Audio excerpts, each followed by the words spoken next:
Hey guys, Brian from Boas here. If you work with a lot of boas on a daily basis like I do, you become to rely on certain tools. And today I want to show you my top 3 boa tools that I don't know what I would do without.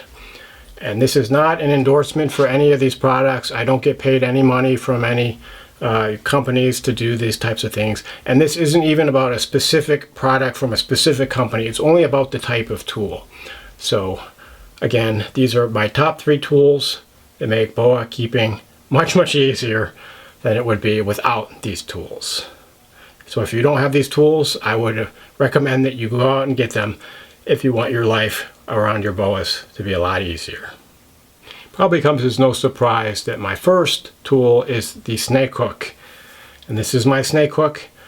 This one is from Midwest Tongs. It's really well made, but again, this isn't an endorsement for Midwest Tongs, just for a snake hook. So if whatever brand snake hook you want to get, or if you even want to make your own snake hook, that's a good idea. I think this is the cage hook. It's got a shorter shaft. It's, I think, a 2-foot shaft. They also have a 3-foot shaft if you want a hook for the field, and it's quite well made, but just an indispensable tool for getting your snakes out of the cages. You can kind of, with boas, if you just reach in and grab one without announcing your presence, sometimes you can be mistaken for food, and that's a really bad thing. If you just stick your hand in there, there's a good chance you could get bitten. So with the snake hook, you can kind of gently tap the snake on the back, or just gently kind of touch the snake with the hook, and that kind of tells the snake that you're not here for feeding, you're here for handling. And then you can use the hook part to actually loop around the body of the snake and kind of gently manipulate it. It's also really useful if you're holding a snake that's kind of iffy and might, try to bite you. You can hold the hook with one hand, your dominant hand, and then the tail of the snake you can hold with the other hand, and the body of the snake towards the head can kind of rest in the hook. And that's a pretty safe way to handle a snake that's a little bit iffy. I've seen a lot of shows about people handling venomous snakes, and that's the technique that they use. Not that I recommend trying to handle a venomous snake. So snake hook is definitely the thing you want to get if you don't have already. I actually didn't have a snake hook for many years, and I only got this hook about 10 years ago actually. And I would just use whatever to kind of manipulate the snake. I'd grab like a piece of wood, or old paper towel tube, or whatever I could find, and it really wasn't a good idea, and it didn't do the job nearly as well as the snake hook. So definitely recommend checking out a snake hook. The next tool I recommend is this grabbing tool, and this is an indispensable tool for feeding your snakes, because you can grab a thawed rat or mouse with this side, and you can dangle it in front of the snake, keeping your hand several feet away from the snake's mouth. And I can't stress enough, it's really important to keep your hands away from a snake's mouth when you're feeding it. And this sounds pretty basic, but I've seen so many videos where people are just dangling the rodent by the tail, and their hand is right near the snake's head, and all the snake has to do is slightly miss, it's going to get your hand. And that's actually happened to me before when I wasn't using the snake hook or snake grabbing tool. And in fact, this is just a really cheap one that I get at the dollar store for $1.25, and it's really not that well made. They break pretty easily, these cheap ones. I guess they're probably, well, definitely from China, so it's not built to last. But if you take care of it, it should last a year or two. I actually would like to get a much better quality one. I haven't been able to find one. But these cheapies from the dollar store work pretty well, and they don't usually stock them a lot, only occasionally. So if I see that they've gotten them in stock, I'll buy like 7 or 8 of them, just so I have plenty, so that there's always one at arm's reach when I'm feeding my snakes. But anyway, I would recommend highly getting something like this. If you have a brand that you've used that you prefer, let me know. I'd love to, if there's any higher quality grabbing tools like this available. I've seen online you can get some that kind of have this little rubber grip thing that I don't want. This is just really simple. It's just plastic and it just holds on.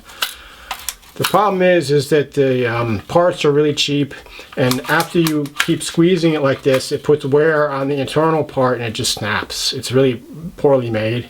and then you got plastic garbage that ends up in a landfill for the next 10,000 years. But that's, most of the products we buy in stores today. But I definitely recommend you get some kind of tool. If you don't get a grabbing tool, at least get tongs or get some kind of hemostats or something that you can use to hold the food when you're offering it to your snake. Because if you don't, it's only a matter of time till the snake is going to bite onto your hand. And last but certainly not least is this tool. This is a temperature gun thermometer. And I highly recommend getting something like this. What's really useful is you can just squeeze the trigger and there's this little red light that it shoots out, and it tells you the temperature at the red light. So it's telling me I'm now 93.6 degrees Fahrenheit.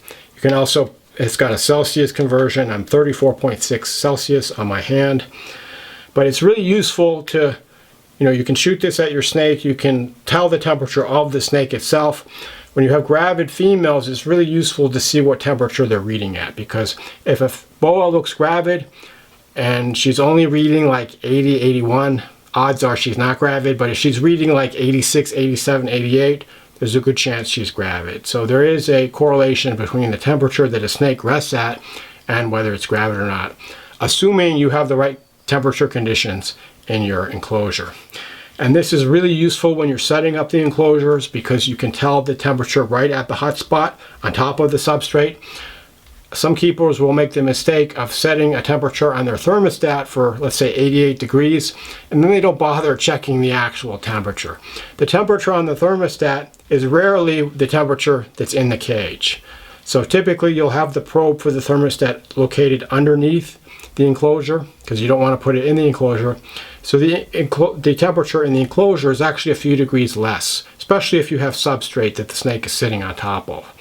So you always want to set your thermostat so that it gives you the temperature that you want in your enclosure. For example, to get a temperature of 88 on the hot spot, you might have to set your thermostat to 91 or 92. You just have to troubleshoot it and see by trial and error. And that's where this thing comes in handy. You definitely need one of these.